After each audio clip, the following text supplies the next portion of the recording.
Keith Bodnarchuk, CEO of Cosa Resources, joins me again for another update. Cosa remains just one of those, if you ask me, clear-cut examples of a junior explorer co doing things the right way with the right people involved. And so while they may not yet have their discovery hole, the body of news they nevertheless managed to produce remains clearly bullish and indicative of future potential. So Keith joins me again now to break down Cosa's recent news flow and discuss the significance of that in their pursuit of that famed discovery hole that they're after here, right? So, Keith, always good to see you, and thanks for coming back on the show. Yeah, thanks, Matt. Always good to be here. Yeah, well, no, let's just dive right into it, right? You've had, like I say, it's for a pre-discovery Explorer Co, no real shortage of news flow here, right? And I'll bring this up just to help people situate themselves here, right? Here we are in the eastern half of the basin, and you can see a very substantial sort of portfolio of land packages that Cosa has in, and we might touch on that in depth here as we go. But I think we'll kind of start just at the top of the order, which is to say Denison, and I mean the most recent one here, just from last week. There you can see up I have it up on the screen there. David Cates, CEO of Denison Mines, officially onboarding as a strategic advisor. So obviously, getting the CEO of a $3 billion company to come on as a strategic advisor for a $30 million explorer is obviously a big get, right? But maybe can you just walk us through just David's resume? My understanding is he actually comes from a financial and business background, so not necessarily what you would predict for a junior explorer co in terms of geological sort of expertise coming in as a strategic advisor. Can you just maybe explain that? What does David bring to the table then for a junior explorer like Cosa? Yeah, so definitely. I mean, Denison is really one of the best development stories in the entire uranium space. I'd be them alongside NextGen, right, as kind of the two leaders of the companies that are looking to put a discovery all the way through to production. And, Denison, led by David, has done a great job of bringing the ISR technology to put it towards high-grade, unconformity style uranium deposits in the Athabasca Basin. And that pioneering of that technology is potentially a game changer for uranium in the Athabasca Basin production, but also, Saskatchewan and Canada overall, because it can turn what were previously thought of as potentially uneconomic, too small of pods into something that becomes economic just due to the cost. So he's done a great job of that. And, it's been nice to see. I obviously worked at Denison for 9 years, previous to ISO and then previous to Cosa, but it's been great to see what him and the team have done at Denison. Really, they've become just a tremendous story. And so we completed the transaction with them in January, and right away, David was a tremendous resource for me. Advice on both capital markets, community relations, having access to the Denison technical team, but also just even advice from CEO to CEO. Just he's been through a lot of it, right? And he's really grown that company. So him offering that level of advice, and so him officially becoming on as a strategic advisor of Cosa just kind of reiterates the collaboration that we're doing together. And I think shows the market that we continue to advance this relationship we have with each other. And so yeah, he's been a resource from the start, but obviously this makes it more official. Him putting his name for Cosa, it'd be him then alongside Craig Perry, who's already a strategic advisor for Cosa Resources. Really two fantastic resources for Cosa to have. And so yeah, David's tremendous for resource, and like I said, we're excited to continue to grow this collaboration between our two groups. Well, and then how did this come about? As you say, obviously it's coming up on a year ago now that the JV deal with Denison was signed, sealed, and delivered. How did getting David on board, was this sort of, was that seed planted at that start? Were there informal conversations then, or when did he come to you? Kind of walk us through the process of how this kind of came to pass. And so it was more so my directive, just we were looking to bring on another strategic advisor, to be alongside Craig, and David was obviously at the top of the list. Our relationship has grown obviously with Denison and Cosa, but also my relationship with David. And so I approached him, and yeah, he accepted right away. I think I don't want to put words in the Denison side's mouth, but they really appreciate what we're doing. They know we're doing things the right way. We're really working towards that next great discovery. And so they want to be as supportive as they can. And obviously David coming on shows the market that they do continue to be supportive, and they plan on being supportive, into the future, right? And so it's just something that, I felt I had an opportunity to bring on somebody of his caliber, I jumped at that opportunity. Yeah, how do you not, right? Yeah, precisely. And so, I mean, I guess again, I mean, it goes back to, I mean, sheer market cap. $3 billion company becoming very, very friendly with a $30 million pre-discovery story is a huge hat tip to me, right? In terms of the way that it legitimizes you and your process. Do you want to touch on that? I mean, what is it that what is it about how you do things? And obviously the kind of personal relationships, as you mentioned, go a long way too. But what is it? I mean, you gave you a chance here to kind of to toot Cosa's horn here, right? I mean, what are you doing that makes it so? I don't want to say easy, but Denison, obviously, I mean, your relationship with Denison at this point is potentially transformative. Already has been transformative for you. Why, right? I mean, what do you offer? What are you doing that allows them that comfort to continue to deepen that relationship with a tiny company such as Cosa right now? Yeah, I think the reality of it is that we're just a team top to bottom that's really brings that track record of doing things the right way. And we've managed to maintain relationships with our past companies. Even though we have moved, right? We've moved from Denison to ISO. Craig came from Next Gen through to ISO, and now we're at Cosa Resources. But I think the things we've done along the way is a big one is created value, right? We've been a part of discoveries at all of those companies, and so I don't think there's that level of holding hard feelings between the groups. And you know what? Like I said, it's just there's no magic formula. It's just a lot of hard work that our team puts in, and I think there's a level of obsession that our team has with making these discoveries. But I don't think that necessarily means you need to step on people along your way as far as making these discoveries. And so I think we've always taken that approach, and it really starts with Steve Blower, our chairman. I mean, he's one of the most decorated uranium geologists in the world. And yet you never know when you meet him. He's just a humble guy, modest guy, and but yet one of the most creative geologists I've ever met. And Andy is a carbon copy of him too. And so I think I'm just surrounded by people that are self-made, do things the right way, generally good people, and work really hard to make a discovery. And so I think that's where the relationship comes in there. And obviously, I really enjoyed my time at Denison. That's where I learned to do what I do now. And so I've kind of always looked back fondly on that, and maybe that was obvious when we were doing the negotiations and stuff like that. But still, no, it's been a tremendous partnership. And I think people just from the outside looking in, they just see a group of people that work together through multiple success stories, love working together, and are looking to do it again here with Cosa. And I guess why not be a part of that if you can? Yeah, no, well said.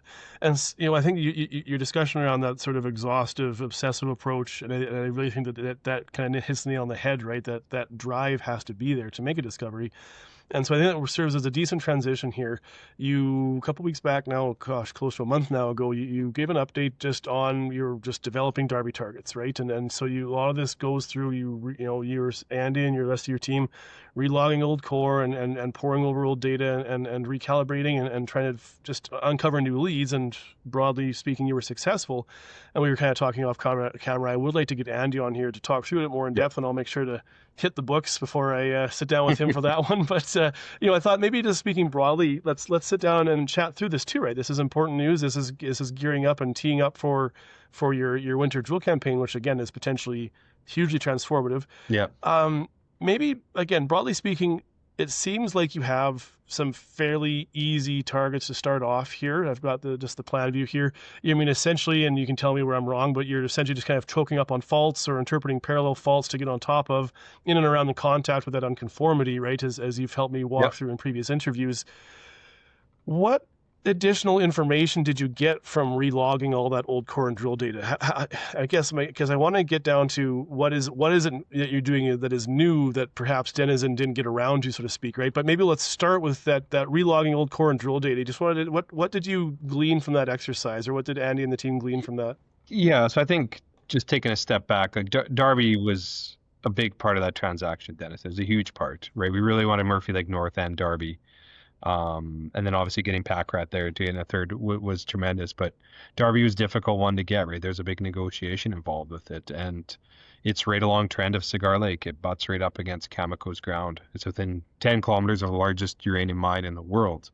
And it's just one of those stories that a lot of exploration geologists and people in this business love, where it's just been undercapitalized, hasn't had a person that's been able to dedicate their time to it to really paint a picture and put the pieces together about what's happening underneath the ground. And Andy has been able to do that. We closed the transaction in January. We knew we weren't going to be ready to drill Darby at that point. We need to put in more time. We need to go through this exercise that we do where Andy and Steve went to site, we looked at all the old core, put it side by side. Because up until that point, you're trusting reports from 15 years ago. It could be some junior geologist or different geologists that just didn't quite know what they're looking at the time. And funnily enough, it was actually Andy and Steve in their early days in the Athabasca Basin in a company called Pitchstone. They actually drilled some holes on this project, and they readily admit they didn't know what they were doing. And so this is kind of a redemption moment for them to come back and get another crack at this project. Since then, they've obviously been a part of multiple discoveries and know a lot more in this space. But those kind of opportunities are what you look for, because you're just right away, Andy's identifying, oh, this is interpreted wrong, this is interpreted wrong. And when you see those opportunities, and when you look at it from a holistic, like high-level approach, you see, wow, this is right next to Cigar Lake and hasn't had significant capital put into it. And from Denison's standpoint, I mean, they were drilling out Phoenix and Griffin and not a great uranium market. Their capital is, even as big as they were, their capital was focused in and around the Wheeler River project.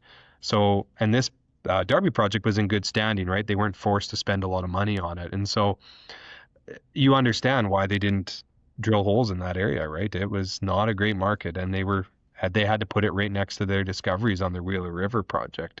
And so this is what excites us about it. It reminds me of all these other projects we've been a part of, like La Rock East when the guys found Hurricane, even Wheeler River when Denison bought it off Cameco. It just hadn't had a person that was able to singularly focus on it and then have some capital to back it up, to test these things and build a picture about what's happening underneath the ground. And so that's what excites us That's really excites us by this project. And like when you start to go through, like we can go through a little bit more of the details itself, but it ticks all the boxes, right, of what you look for. And now we have a clear plan in place. And yeah, those holes you're showing there, the cross sections, you hit the nail on the head there, that it's following up structure. It's hitting what we call a graphitic conductor right at the unconformity. But importantly, that red bar that you see there on the left one, down the one drill hole, that's showing elevated uranium in the lower part of the sandstone. Yeah, exactly there. And just for perspective, background sandstone might have like 0.2, 0.3 ppm uranium. This is showing, the lower 50 meters or so, having greater than 4 ppm uranium throughout, which is significant. That's what you find in and around like a Phoenix deposit or a Hurricane. That is highly elevated geochemistry. And it's the subtle things, right? We talk about that this in and around the uranium deposits itself, the uranium's not that mobile. It doesn't move very much. And so having, that elevated of uranium, that's a tier 1 follow-up target sitting right there. And, it just, like I said, it's just Andy going through the details, going through all the old historical logs, compiling all this data, bringing it all to modern times. He just identifies these opportunities right away. And so we're extremely excited. And Denison's excited by it too. We just recently had our joint venture meeting, and they understand that these are great targets too. And they would be happy for us to go and make a discovery there, because they own 20% of us, plus they own 30% of the project, right? Like it would be a win-win all around. But so that's why these targets are so good. And I think you can't underestimate how important that those levels of uranium are that are sitting right beside it, because that is anomalous. That is not usual. And so that's what excites us about these follow-up targets. And so I guess I'm not sure. I guess maybe my follow-up question would be, to what degree is this, the two separate threads there that about what happened to let Darby fall through the cracks as it has. One is that Denison had their hands full with Phoenix in a tough market, and when there's no why go if you already have a discovery, don't stretch yourself thin trying to find another one. You already have the one you're going to hang your hat on, so to speak, right? So on the one hand, it was just undercapitalized because it was necessarily so on the second tier of priority because you already have one there for Denison. But then the other one also was that fresh perspective or fresh expertise, and kind of interesting, kind of that through line of Andy coming back to it, so to speak, right, with another 10 or 15 years of experience in his belt or under his belt. Yeah. What how what's the? I mean, it's going to be an imaginary made-up ratio, but to what degree was it just simply undercapitalized and just waiting for someone to show up with a drill and show up with the budget to make it happen? And how much of it did it require, sort of like you said, that back room, that data room, sort of sussing out of old detail and uncovering, leaving no stone unturned and finding hints and interpreting things that weren't interpreted as accurately as they could Yeah. have been, so to speak, right? Did you follow my questioning there? Yeah, no, that's a good question. I think the reality is having somebody of Andy's level of experience have almost a narrower singular focus on it for a extended period of time is huge. You can't put a value or even a percentage on that. What sometimes happens in these larger companies is a project will get passed to the new junior geo, even if they're given a budget, right? Unless there's specific guidance or somebody really kind of holding their hand, those dollars probably won't be well spent Hmm. until that person gets a few more years under their belt. And that's, probably what could have happened early on with Andy and Steve, right? With Pitchstone. They obviously had some capital to drill some holes here. So having Andy with his level of experience now, and obviously, a team underneath him, that is a huge part of this. And now obviously you need the capital to back it up. And do need to be able to drill, right? You can have all these fantastic targets, but you obviously need some capital to drill it. But I think, I'd lean more towards having somebody of Andy's expertise, is a big part of it, because you'll start to see as this uranium boom plays out, there'll be a lot of groups that'll be able to access capital, and they'll just be pin cushioning an area, and Mm. they shouldn't be there. Like it's Mhm. not the right area to be drilling, and you'll see that play out over and over again as throughout this uranium boom. And so I think leveraging on your past experience, your expertise, and putting those holes in better areas, will pay off for us eventually. And there's no guarantees in uranium exploration, that's for sure. And I think going back to the hurricane discovery with Justin, Andy, and Steve, they were drilling great targets on a project called Geiger at the time. They're very valid. There was a belief there they could have potentially made a discovery on those targets, but it wasn't showing what they wanted. And so they had just acquired a project from Cameco called Laroque East. They're like, let's use our last bit of budget here and let's fly the drill up to that project and go drill a hole. And that's ultimately led to the hurricane Mm. discovery, right? And so I think having, like I said, we always have those pipeline of targets, but making sure that they're quality and your willingness to go where the best quality of targets are has paid off for us. But there's a lot of work that goes behind those targets. I know right now it just kind of looks like it's a circle on a map and it seems obvious, but there's a lot of data, a lot of interpretation, a lot of reinterpretation of previous people that may have misinterpreted it. And so it looks good. It looks easy at the end, just drawing a trace down. But behind that, there's a significant amount of work done by Andy and his team. It always is an overnight success, 10 years in the making, right? As Yeah, the exactly. saying goes, right? Yeah. Yeah. Well, why don't we, we'll get more concrete here, less philosophical and more specifically concrete. Can you just discuss? So obviously, I think in this recent in this release, you discussed it. You intend to drill Darby and Murphy Lake North this winter.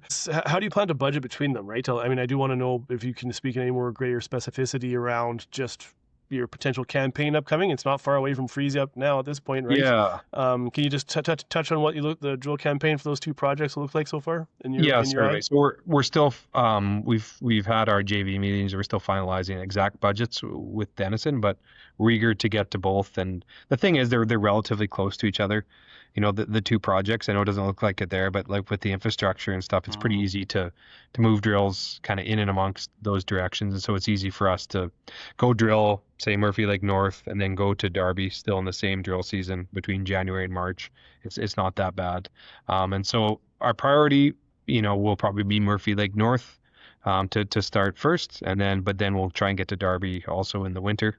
A good thing too is that with winter access, you can mobilize in all the summer supplies into both projects, making things a bit more turnkey in the summer. But yeah, I think a thing too to understand with Murphy Lake North was that we completed 8 holes in the summer. It was our largest program to date as a company, and it ended up costing us just under $1 million out of our own treasury. So it's quite cost effective exploration, and so it's pretty easy for us to repeat that at Murphy Lake North.